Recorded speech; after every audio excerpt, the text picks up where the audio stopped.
Hello everyone, welcome to Arkens daily blogs. এই মহারানীটা আমাকে রাস্তায় 1.5 ঘন্টা দাঁড় করানোর পরে অবশেষে আবির্ভূত হয়েছেন। প্রথমে ক্যাথিড্রাল চার্চ আর তারপরে বো ব্যারাক্স, এটাই আজকে আমরা প্ল্যান করে এসেছিলাম ঘুরতে যাব বলে।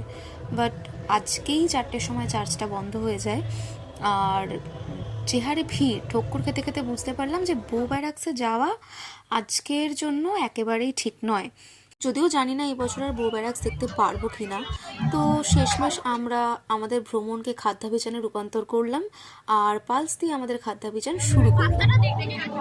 সদনে হরিদার চায়ের দোকানের পাশের খাবারের দোকানটা থেকে আমরা 1 plate chicken popcorn, 1 plate corn cheese sandwich আর 1 plate chicken cheese pasta order করেছিলাম।